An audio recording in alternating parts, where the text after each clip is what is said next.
Thank you, man. Good afternoon, everybody. We don't have a lot on the agenda tonight.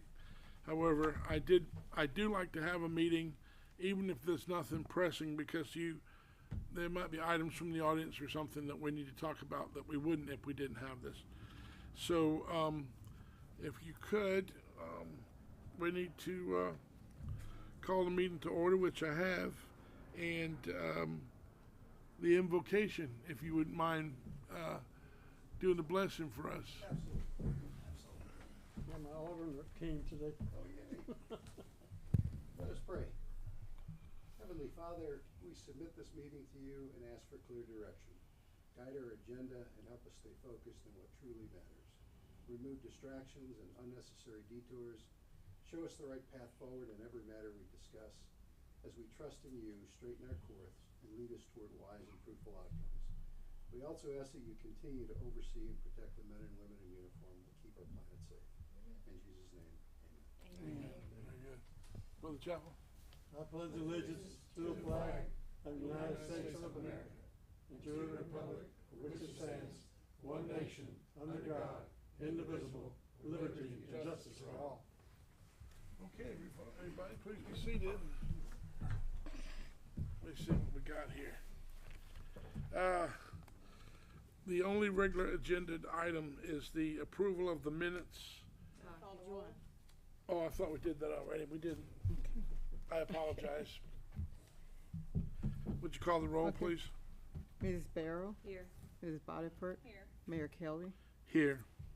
Mr. Haney. Yes, ma'am. Mr. Chapel. Yeah. Can I start, Kate? I don't know.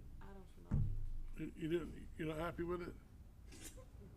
You may proceed, sir. Okay, so we need to decide about the minutes. That's the only thing we have on the agenda. Anybody from the audience? Do we? You didn't ask. Does anybody? Does anybody have anything that they want to talk about? I want to thank you for that tremendous welcome to Parker sign. I drove through there the other day. Did you see it lit? You see it lit? Didn't see it lit, but I saw the letters on it. I wasn't sure how it was all going to come together, but I think it's a very nice entrance to our town. And I think we really boosted a couple of stars in terms of the entrance to the city of Parker. Tony had the electricians in there. It's all wired up. And my next thing, I haven't told the council yet, but I'm going to put a big arch over the parkway, like the president's putting in Washington, D.C. I'm going to do one when you come off the bridge, 150-foot big arch. Me and Tony are going to build. Kind of like President Trump. Very nice.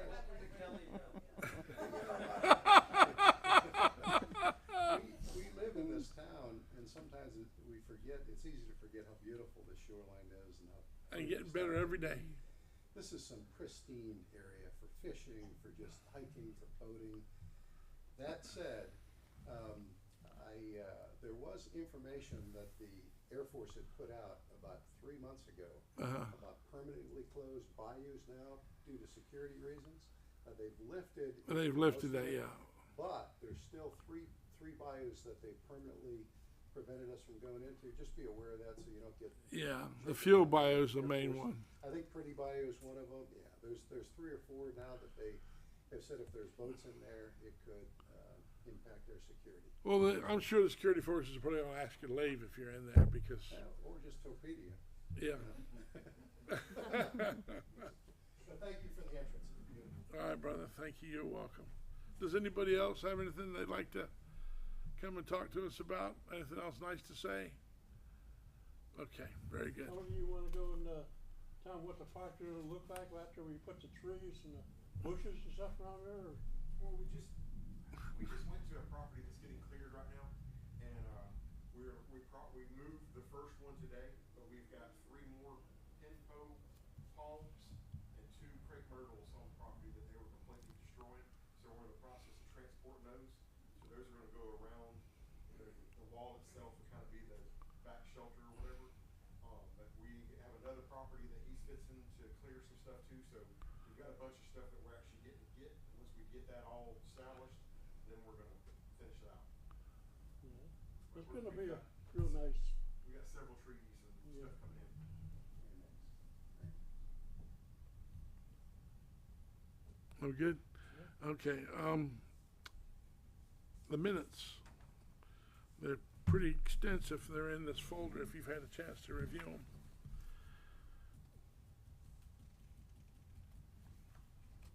I'm in need of a first and a second in order to move forward. Make a motion to approve the minutes. We have a motion to accept the minutes as they are. Second. We have a second. Madam Clerk, will you call the roll?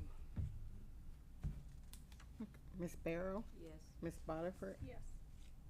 Mayor Kelly, I'm last, go ahead. okay, Mr. Haney, Yes. Mr. Chapel, yes. Mayor Kelly. Yes, thank you, council.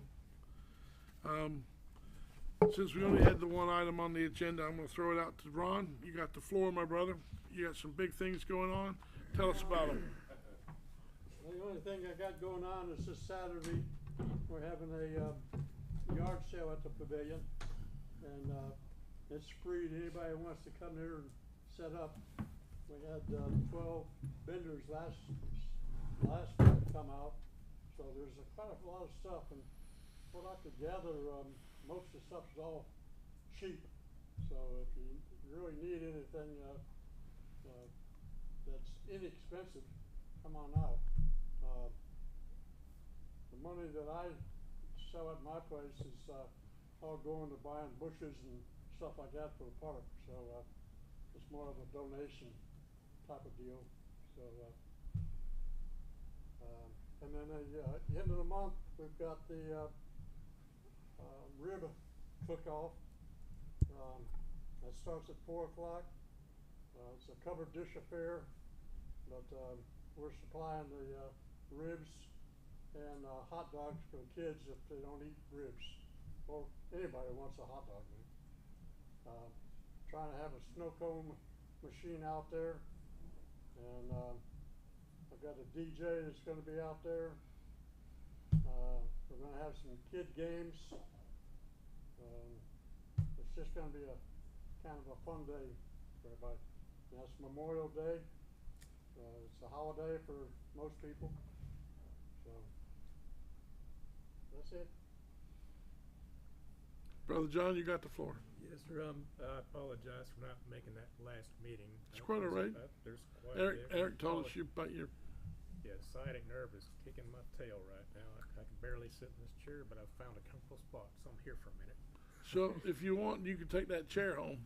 No, I don't like this chair. I have to sit all cramped up on it to be able to get comfortable. Anyway, the last meeting that y'all had, it was referencing the gentleman that wanted to build onto his shed so he could fit his motorcycle Correct. into his shed, which is already a 10 by 24 shed from what I understand. It might be a 12 by 24. 12 by 24 No, 10 by shed. 24, is it? Okay. I understand he's not gonna be able to pass a variance, There's just no way. of course. The lot's as big as this room. I kinda question how somebody cannot fit a motorcycle into a 10 by 24 shed. Right. That I don't understand how that's not possible. Because he's not gonna pass a variance. There's no way you can pass a variance. Well, there is a way. There is a way, because Mr. Summerlin, I asked everybody to go see him and Summerlin. Mr. Summerlin and I have talked about it, and there is a way it can be done. If he combines his other lot with his other. Correct. Okay, That's what the recommendation is right. from the building department. Well, I understand he doesn't wanna go that route. He just wants to make his shed bigger, Well, which it's, that's what we're here for. yeah, I don't see where he's got a leg to stand on in that kind of situation. Well, he's doing what he's gotta do, and I don't see where, if we allowed him to do that, we'd have to allow everybody else in Parker Right. to do the same with their properties. All right. So I don't think he has a chance. As an extension of what you're saying, I had a shock. I was out with Mr. Summerlin. We go out 2 or 3 times a week, and I hadn't been out for a couple weeks. And we were on the dirt road behind the Rega's house, and we'd given permission for these folks to build a pole barn, and it's supposed to have a 5-foot setback 5 inches is what they truly got. Awesome. Well, you didn't say how far the fence is, well, it could be 5 feet. 4.8 feet on the other side of the fence. It might have fit. Well, it could, but then it would be in the road. Sure, sure. So sure. there's that. But what I asked the council to do, and I appreciate you doing that, we have to, I would like us to make a decision what we want to do in this particular case. If he needs to come for a variance, then he needs to come for variance. Yeah, of course. But that's for us, and if he, my understanding is he's been talking with Mr. Summerlin for quite some time on this subject matter. And he asked me, I've asked you, I gave you the copies. It's our call to see what we want to do. Yeah, well, I could see he's not gonna pass a variance. There's no way he can with what he's working with there. I don't see how But- he could. Have you been to that property? I have not. Okay. I'm talking about the setbacks, Right. the building, there's. My only thing is, for one, he's at the end of a private road Hmm, that backs up to a lake. right. I've lived in that house for a couple years. Chuck has lived in that house for 25 years. You can't see the shed from the road unless you're sitting basically at his front door. Right. As far as it causing an issue or impeding somebody else's property, it wouldn't do that. Because right next to him is the lift station. Yeah. Well, The shed's not as big as you would think. How big is the shed's what? I think it's actually 10 by 18. I don't even think it's, He made a drawing. You should have got a copy of it. They're supposed to give you a copy. Yeah, go ahead. He wasn't here. Yeah, come to the podium. He wasn't here the night. No, I know, but the clerk gave him, I asked clerk to give him a copy. So you've got a lot of issues with the shed. Okay, so right now technically the shed is non-conforming, but it's technically grandfathered in because where it's at, it's there. The second you alter it and change it in any way, now you've gotta be conforming. The issues I've spoke with him is that we technically don't know if the shed is sitting 100% on his property. It's still to be sitting on the city of Parker's property with the lift station. He doesn't wanna pay for a survey to find out one way or not, because if he finds out and proves to us where it is, and if it is on our property, then it's gotta move. So he don't wanna pay for a survey. If it truly is on his property, if he goes to add onto it or change it, he now has to be 5 feet away from our fence, our property line, once he changed it. good luck with that. Then if he moves it 5 feet. he Who won't have verifies this that, Mr. separation Summerlin? Do between you his tell me? house and his shed. Who verifies that 5 feet? We are supposed to when we issue the permits. So how did that house we've seen this week with a big barn get it 5 inches from the property We line? didn't have people in the department that was field verifying. it should be laying on the back of, On accessory structures, it's us. PCI. Well, No. they're supposed, well, the one that Eric went out and checked on, they said that they were checking. But we go back and double check, cause like when it's a pole barn, it's supposed to be 5 feet, and that's what it's supposed to be. So when some of these go up, we are going out and look on accessory permits and stuff to try to verify, cause we are getting phone calls, the runoff's coming off. The problem with a pole barn is you gotta watch out is the pole can be 5 feet away, but if they got the 2-foot overhang, then that water actually runs right into the neighbor's yard because it's not away from the property line. So we gotta try to work with that a little bit. But, so as I said, once he goes to alter that shed in any way, he triggers a side setback, a separation from the house setback, a front setback. I mean, and you're gonna have to get a variance for each one of those. So it's like 4 variances he'd have to pass just to put a carport on the front of it. I mean, I gave him 2 suggestions, which was put the carport on the front of his house. Because if he attaches it to the front of the house, he can park whatever he wants. He can attach it. It's not an accessory structure, then it's an attachment of his house. That was the first option. The next option was combine your 2 partials, move your shed into that second partial, and put all the carport you want. So would that change his grandfathering? If he moves it over to the other partial, no. You just can't have a structure sitting on a partial that's not combined with a primary partial. Okay. Primary structure. So if he combines his partials, moves his shed over there, and puts his carport, he can build whatever he wants on that partial, because it's all one unit now. For the council's edification, can you tell us what he told you when you suggested that to him? He said that he piece of property buying it, being a separate parcel was worth $35,000. And he didn't wanna combine the parcel because he might get in financial point at some time that he might need the money from that lot. So he didn't wanna join the lots and do that. That would cause you to fail the test, wouldn't it, that statement? It's a financial thing, it's a money thing, and the variance says, are you doing this because of financial, it's clear. Right. Okay, well, I did what I was asked to do, council, so, Thank you. So basically, he's got plenty of room inside the shed, like Haney said. You would think, I kept 2 Harleys. unless he's driving a gray paint motorcycle. Yeah. that's no, 14 it's, feet it's long. one of them three-wheel motorcycles. They ain't 14 foot long. I don't know. I repeated back what I was told, and I Sure. did what I was asked. I'll just give you my input. I'm sorry I wasn't here last time. No, that's quite all right. The second thing, that you spoke about the city attorney. Well, can we put this first thing to bed first when we move on? We done about that? Well, do we want to talk any more about it? Now that Tony has explained it to me, I understand what he's saying. That if it was grandfathered in, it has to stay like it is. I wouldn't change it if it was me, because I wouldn't lose that grandfather clause. Exactly. I wouldn't risk it. But, But yeah, I mean, he's got, like Tony said, he's got another parcel, he can build whatever he wants on it. okay, I mean, all right, and I'm okay with that. So I'll I don't pass know that, if anybody else feels the same way, but okay. Okay, Mr. Haney, you got the floor.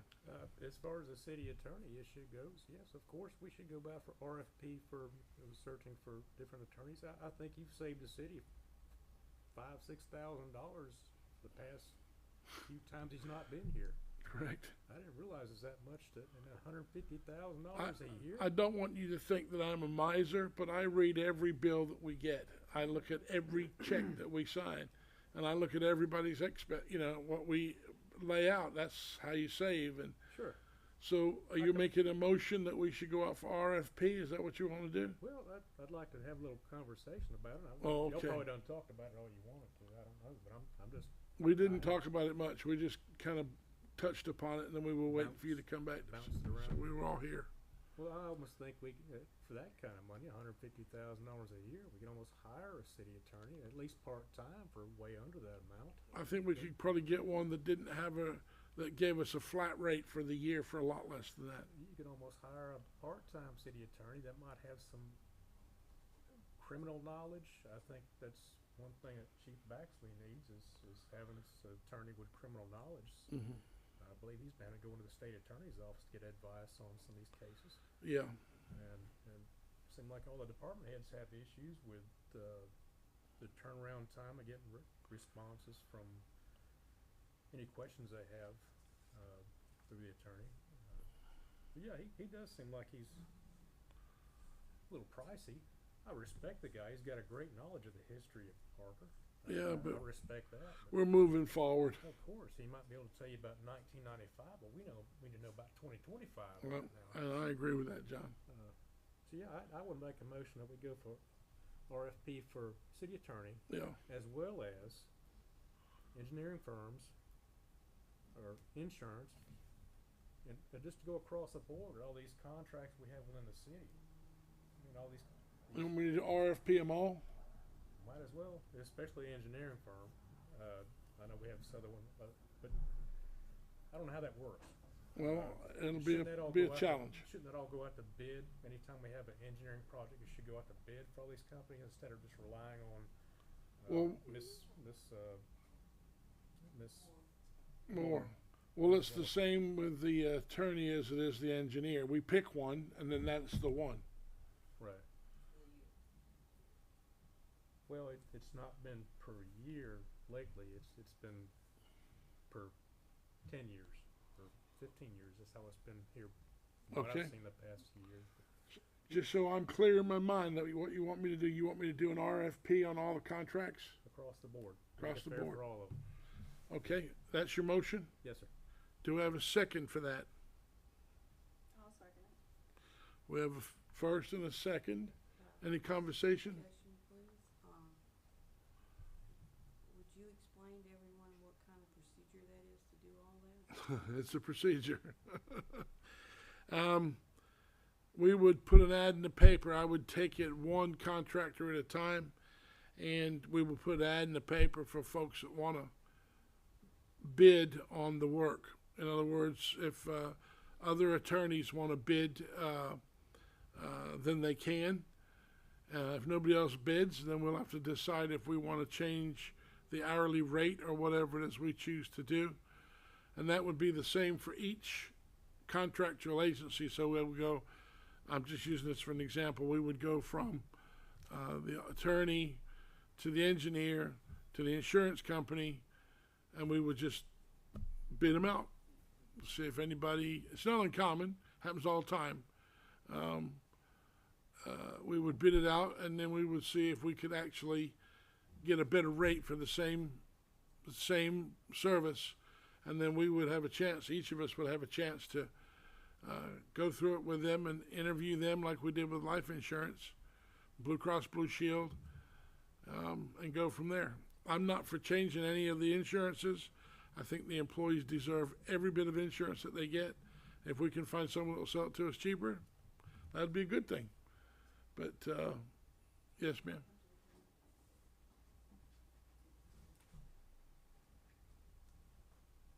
Anna Marie Morris, 129 North Lakewood Drive. I believe it's been about a year, maybe a year and a half, maybe year and a half or 2 years, that we had the discussion about the engineers and Ms. Moore.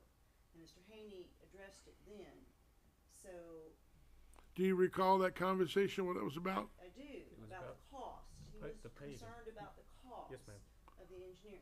And she pointed out to the room how much money she had been saving the city of Parker. So you have to look, you go back and find out what her exact words were, but it was quite a discussion. She came with a letter and she was prepared. So I understand what you're trying to do, but just recall this has been approached once before with Mr. Haney, and What was the outcome before? Do you remember? pretty much at that time, no changes were necessary. The board didn't make any recommendations to change anything. Okay. Well, she claimed she was saving the city a lot of money. Of course. Of course, she's been with the city for probably 20 years now through different companies. Right. So, She's moved, but we've maintained her. but we've never had a voice come in from another engineering firm that could say yay or nay, we could save you money or not. Well, go for it. That's Go what I'm for trying, I mean, if We're we trying could to. save $100,000 for the city, I'd do a triple backflip. You This can't, thing you got has been high side discussed nerve. before, It's been discussed before, Right, so, Okay. right. yeah, It's been something in my mind for a long time. I think it needs to be addressed. I do too, thank you. Ms. Barry, you have the floor. Nothing? Okay. No, I'm not real sure that I think we should do it all at one time right now. That's up to council. Okay, well, we have a motion. Mr. Haney is asking me to, I won't be able to do it instantaneously. It might take me a couple months to get it all squared away. Come on, man. I'll do my best. But, Is there a way that we could spread it out? Can we start with one? yeah, we'll write a list of all the people that we have contracts with, and I we'll, would work with the city attorney one first, yeah, and then see how it in a goes. little while, then work on one. Sure. That way it's not done all at one time. The attorney issue seems like the most pressing right now. Exactly.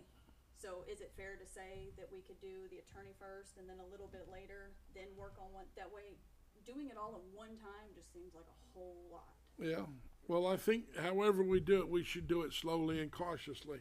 Because if it's worked for 10 or 20 years, and we make a change to save some money, well, hopefully it's gonna work for another 10 or 20 more. That's what I was saying. And, But I would definitely say yes, the city attorney, yes, I'm with John on that one. Okay. I do believe it's fair that we need to price this out. do you wanna start with one and work your way down the list like that?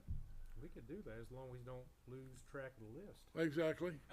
I mean, it seems like a lot of times we bring up something and, it's fun at first and we kinda lose interest in it. Right. Just to snowball down, I guess, but yeah, as long as we Make sure strict. we don't. Well, lose I'm of the interest. opinion if we're gonna do one, we should do them all. Yeah, of course, we should. You know, do and we this. should have a checklist. Right. Ms. Stanley, I'd like you to prepare me a list tomorrow of all the contracts that we have with everybody. This city council should do this every 2 to 5 years. It should Right. be done just to automatically just review all Right, contracts with the city. right? Because like I said, So- too many of these contracts get too comfortable with the city. They Yeah. just throw a bid out there, yeah, they're gonna take it. Well, it becomes a monopoly sometimes. Of course, that's what I'm Okay, so we have a first. Do we have a second to vote? Yes. I think You should have do? a second. We have a first and a second. Will you please call the roll? Okay. Ms. Barrow, I'm gonna vote no. Ms. Bodyford, Yes. Mr. Haney, Yes. Mr. Chapel, Yes. Mayor Kelly. Yes.